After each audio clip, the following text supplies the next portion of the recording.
तो hello guys, welcome back my YouTube channel railway वाले भैया ब्लॉग्स।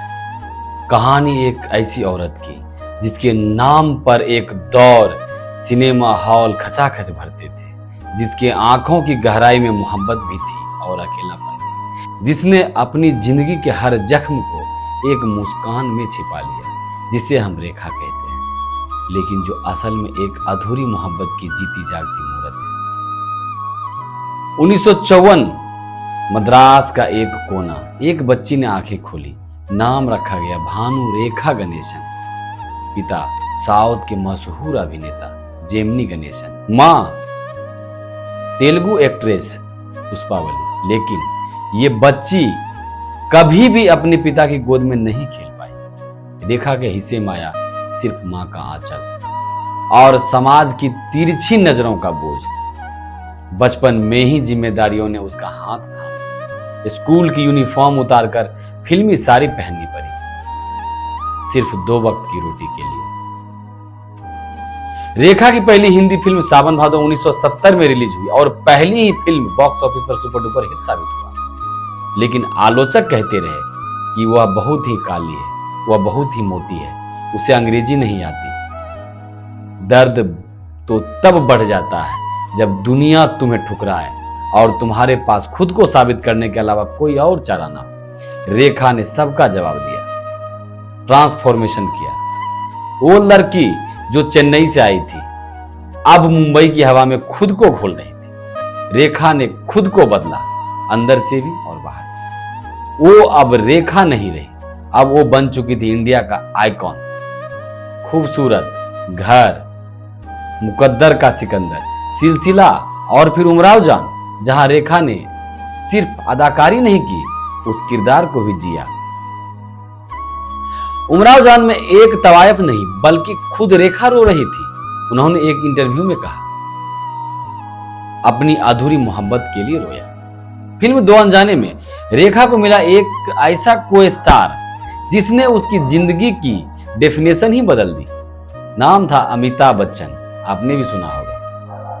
बातें हुई, मुलाकातें हुई, आशिकी हुई, फिर सिलसिला इतना गहरा गया कि फिल्म सिलसिला में यह मोहब्बत पर्दे पर आ गई। लेकिन असल जिंदगी में रेखा ने प्यार किया, पर उस प्यार ने कभी उसे नाम नहीं दिया।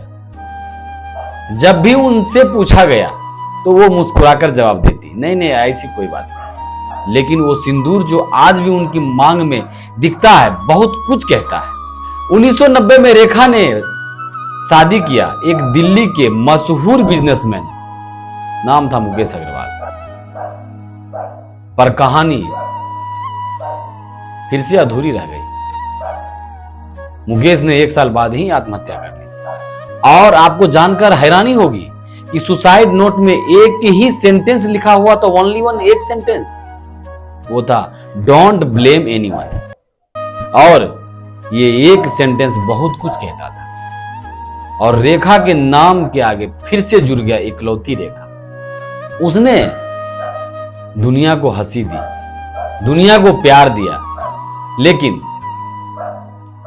अपनी ही किस्मत ने उसे आंसू दिया। 2012 में रेखा बनी राज्यसभा का सांसद। संसद में उनकी हाजिरी बहुत कम रही, शायद इसीलिए कि वहां मंच तो था लेकिन कैमरे नहीं थे।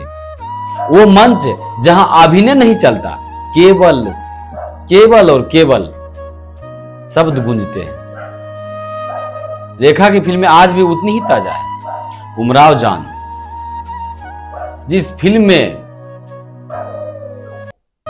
दर्द का नाम था, सिलसिला, खूबसूरत, मुकद्दर का सिकंदर, खून भरी मांग,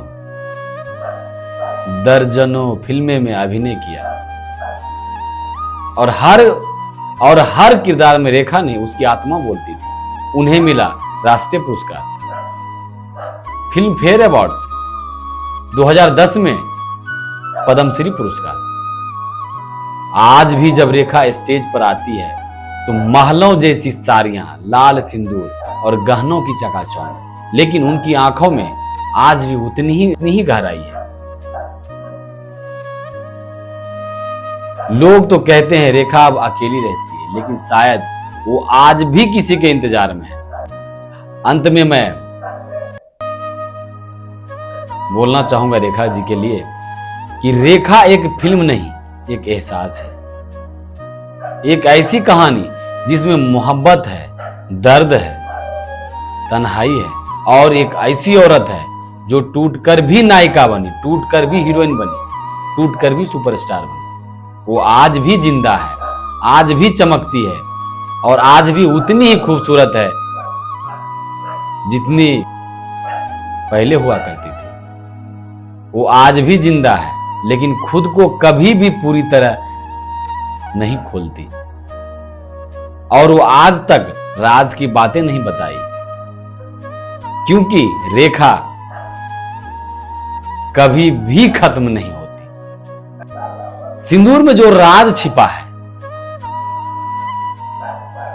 सिंदूर में जो राज छिपा है, उसे समझे तो शायद मोहब्बत की आखिरी हद को समझ में आए। तो ये था रेखा का असली जिंदगी का असली कहानी। अगर ये वीडियो आपको अच्छा लगे तो हमारे YouTube चैनल रेलवे वाले भैया ब्लॉग्स को सब्सक्राइब करना बिल्कुल भी नहीं भूलिए और इस वीडियो को लाइक कीजिए और शेयर कीजिए ताकि अन्य लोगों को भी रेखा के जिंदगी के बारे में जानकारी मिल सके। Thank you so much. Thank you, नमस्कार।